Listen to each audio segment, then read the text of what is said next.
ওয়াদিনাহু কালাইনা, এই সঙ্গীত গাচ্ছে আর আবু লাহাবের বিবি খালি কাবা ঘরের দিকে দৌড়াচ্ছে। নবী আমার তেলাওয়াতে মগ্ন, আল্লাহর ইবাদতে মগ্ন। হযরত আবু বকরের চেহারা কিন্তু আবু লাহাবের বিবির দিকে চলে গেছে। এমন অবস্থার মধ্যে আবু লাহাবের স্ত্রীকে দেখিয়া হযরত আবু বকর দেখে দেখে বলেন, ইয়া রাসূলুল্লাহ, ইয়া হাবিবাল্লাহ, নবী গো,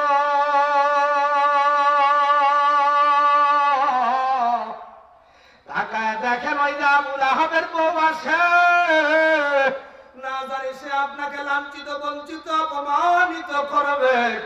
আমি আবু বকর সহ্য করতে পারবো না। নবী ডাক দিয়ে বলেন, আবু বকর, আপনি কোনো চিন্তা করিয়েন না। আবু লাহাবের বিবিকে আপনি আসতে দেন আমাদের পর্যন্ত।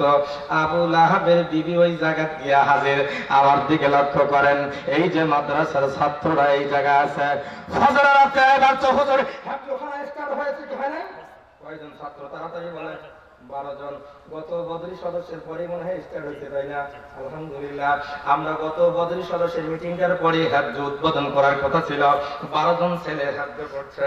আমার ভাইরা, সন্ধ্যায় সমস্ত মানুষ যখন ঘুমায়, ঠিক যেই সময় আমাদের অনেক মানুষ আছে এরা রাত 12টা 1টার দিকে ঘুমায়। এইদিকে দেখেন, এদিকে দেখেন, আর মোশান করে আর ঢোলে আর বলে, কখনো কখনো রিমোট টানিয়ে টিভি আর টেলিভিশন দেখে।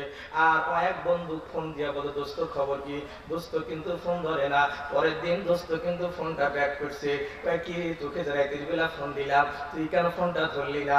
ওই পারের বন্ধু জবাব দিচ্ছে, দোস্ত আমি তো রাত 10টায় ঘুমায় গেছি। এই পারের আপডেট বন্ধু, ডিজিটাল বন্ধু বলতেছে, তুই এখনো গাইয়ায় থেকে গেলি, রাত 10টাতে মানুষ ঘুমায় নাকি? আরে আমি তো 1টা 2টার আগে একদিনও ঘুমাই না। এইরকম দেরি করে যে মানুষগুলা ঘুমায়, এদের ডায়াবেটিস হইতে বেশি দিন সময় লাগে না। কথা বলেন ঠিক কিনা?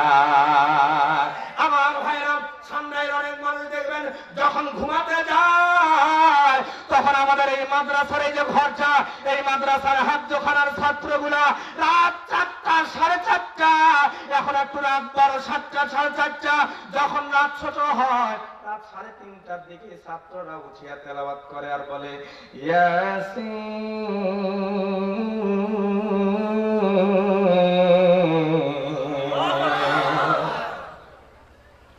ওয়াল কুরআনিল হাকীম ইন্নাকা লামিনাল মুরসালিন।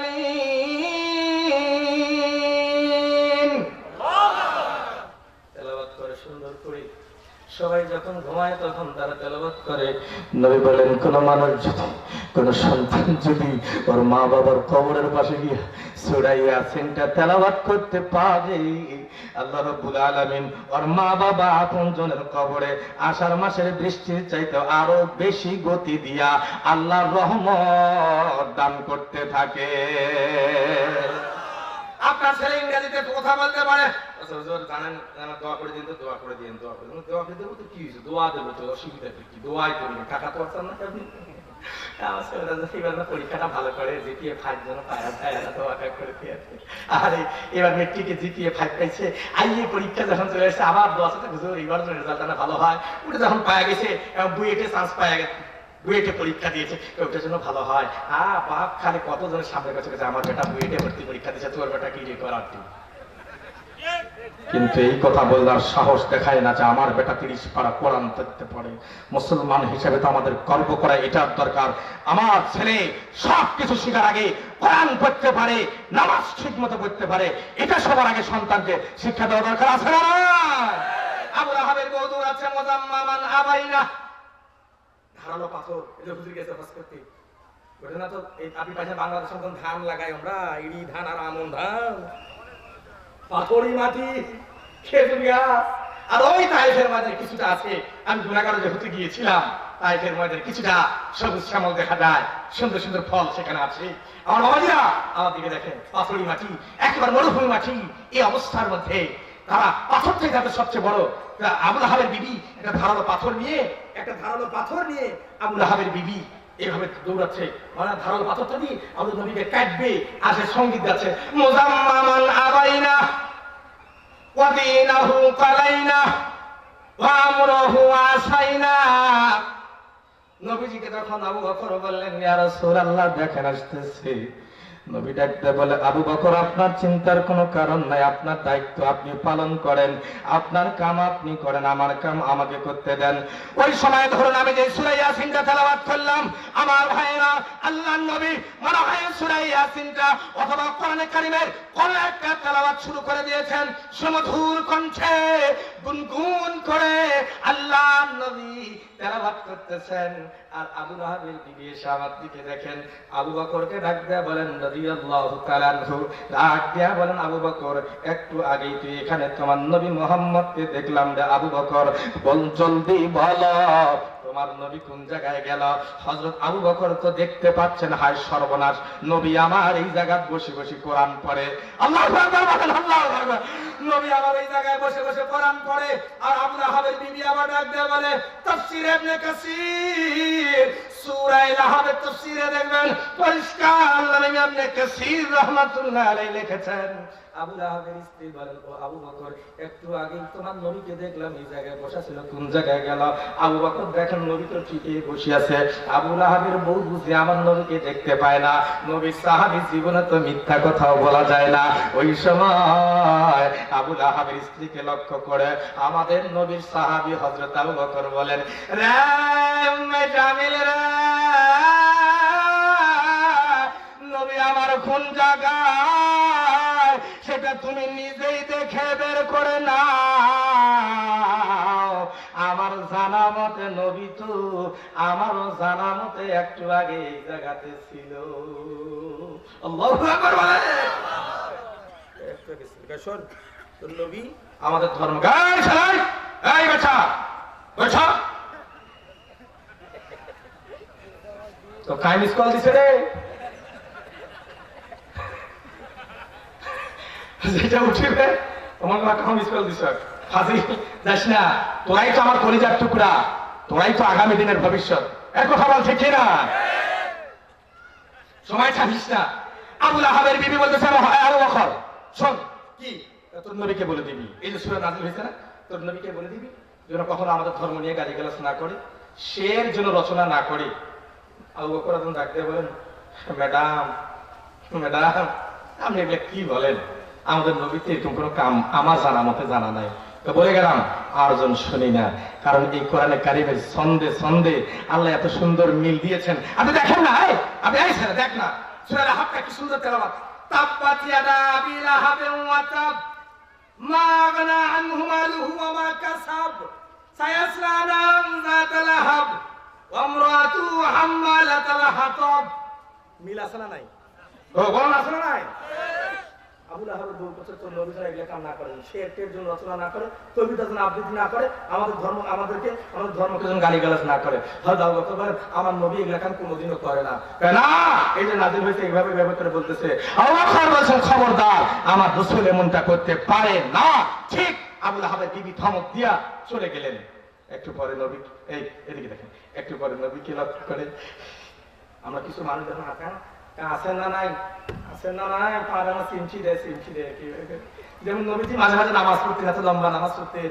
মা আয়েশা সিদ্দিকা রাদিয়াল্লাহু তাআলা আনহা বলেন, মাঝে মাঝে নবী এত লম্বা সিজদা দিতেন যে, এই নামাজ পড়বেন ঠিক মতো, এই নজরে নামাজ পড়বেন ঠিক মতো, ঠিক আছে না? ইনশাআল্লাহ ইনশাআল্লাহ পড়ে নেবেন, নামাজ পড়বেন, নামাজের বিকল্প কেউ নাই, কেউ আমাকে আপনাকে কবরে কিন্তু কেউ আটকাবে না। আমাদেরকে লক্ষ্য করেন, আবু লাহাবের বিবি চলে গেলেন, হযরত আয়েশা বলেন, কথা একটু বলে দিন। হযরত আয়েশা বলেন রাদিয়াল্লাহু তাআলা আনহা, নবী এত বেশি লম্বা সিজদা দিতেন যে আমার মনে হইতো মাঝে মাঝে যে নবী আছে না নাই, পাটা মাঝে মাঝে না সিমটি দিতাম, ইয়া রাসূলুল্লাহ আছেন না নাই, নাকি আমাদেরকে ছেড়ে আপনি দুনিয়া থেকে চলে গেছেন।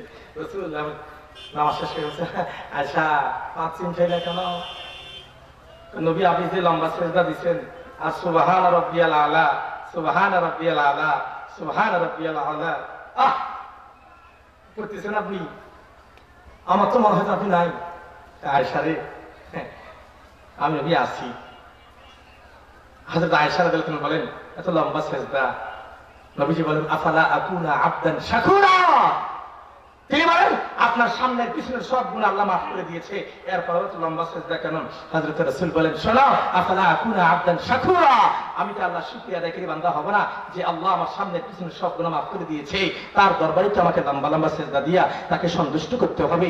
আমরা যদি আল্লাহকে সন্তুষ্ট করতে চাই, লম্বা সেজদার বিকল্প নাই। মাঝে মাঝে নফল নামাজে দাঁড়াবেন, নফল নামাজে লম্বা সূরা পড়বেন, লম্বা রুকু দিবেন, লম্বা তাসবিহ পড়বেন, লম্বা সেজদার তাসবিহ পড়বেন, আর সালাম শেষে মুনাজাত করে আল্লাহর কাছে চোখের পানি ফেলায় কাঁদবেন।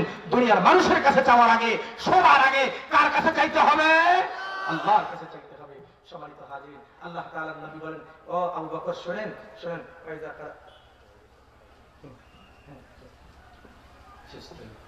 খতম বলেন, আবু বকর আমি ছিলাম তো, আপনি আমাকে দেখেন না? দেখলাম তো নবী, আপনি তো এখানেই বসে আছেন।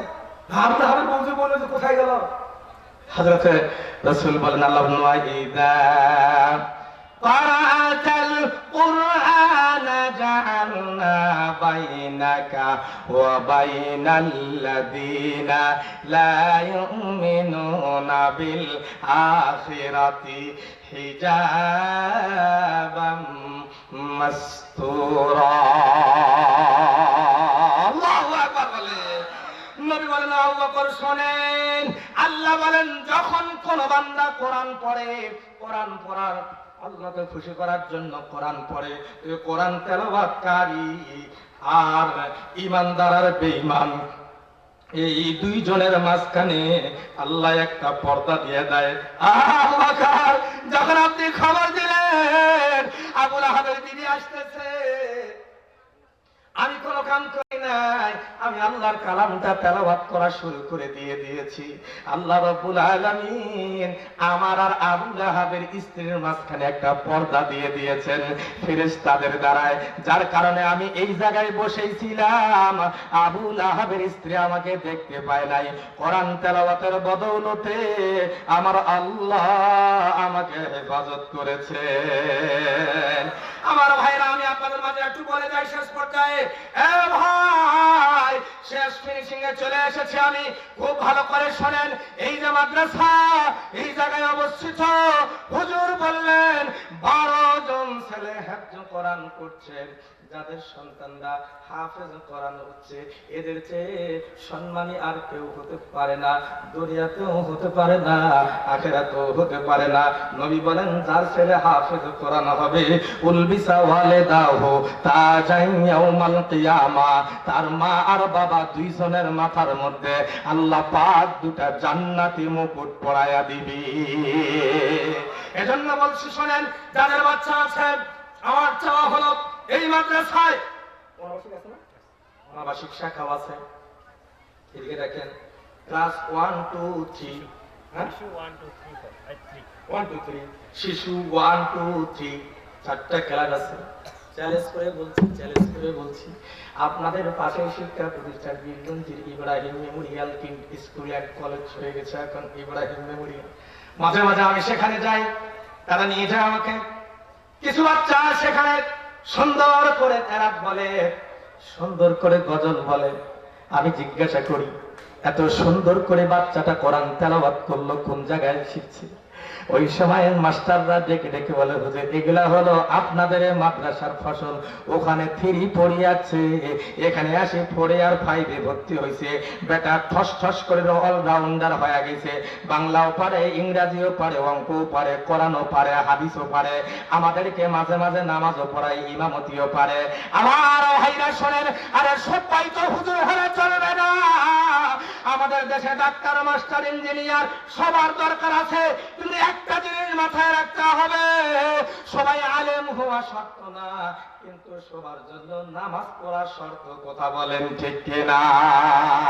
নামাজ পড়তে গেলে কোরআন না জানলে কিন্তু হবে না। এই জন্য বাচ্চাগুলোকে শিশু বললেন না, শিশু 1 2 3 আছে, এই পর্যন্ত পড়ায়া নিয়া যার কোপারে আলেম আছে হয় আলেম হবে, যার কোপারে হাফেজ আছে হয় হাফেজ হবে, আর বাকিগুলা জেনারেলে চলে যাবে। দেখবেন এরা জেনারেলে যাবে, বড় হবে, আস্তে আস্তে অফিসার হবে, চেয়ারে বসবে, ওরা টেবিলের তল দিয়া টাকা খুঁজিবে না। ঠিক না? টেবিলের তলে টাকা নেই, জানেন হলে জানেন, ঠিক ব্যাপার, এরা নিবে না। এই জন্য শুনুন, আমাদের এই বাচ্চাগুলোকে আজ বাচ্চাদের চরিত্র নিয়ে আমরা অনেকটাই চিন্তিত। কেন? আজ বাচ্চাদেরকে একটা সময় ছিল আমাদের গ্রামের প্রত্যেকটা মসজিদে মসজিদে বড় বড় কায়দায় বাগদাদি কেউ আছে না? আমি দেখেন না কায়দা বাগদাদি, বড় বড় কায়দা, লম্বা লম্বা আলী, বড় বড় বাবা। এখন তো বিয়ে করছিলেন আপনারা, আর কি মুরব্বীরা বিয়ে করছিলেন আর কি, বিয়ে ছিল। প্রত্যেকটা মুক্তবে পড়া জরুরি ছিল, আমিও পড়েছি আমার ছোটবেলায়। এখন কিন্তু মুক্তবগুলো বন্ধ হয়ে যাচ্ছে আমাদের মসজিদ থেকে। এই কিন্ডারগার্টেন বিভিন্ন হাবি হওয়ার কারণে এখানে বলছি অন্তত ক্লাস 1 to 3 পড়ায় নিয়ে যেখানে মন চায় সেখানে দেন, দেখবেন সে একটা আদর্শ মানুষ হিসেবে গড়ে উঠবে ইনশাআল্লাহ। আমল করা যাবে না ইনশাআল্লাহ, ইনশাআল্লাহ।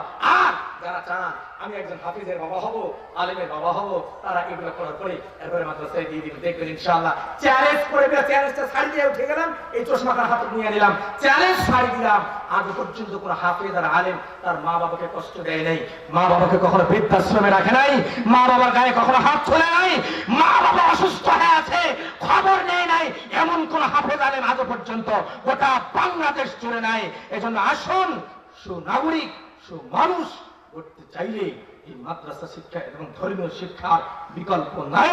আল্লাহ রাব্বুল আলামিন যেন আমাদের সবাইকে আমল করার তৌফিক দান করেন। আসসালামু আলাইকুম ওয়া রাহমাতুল্লাহ।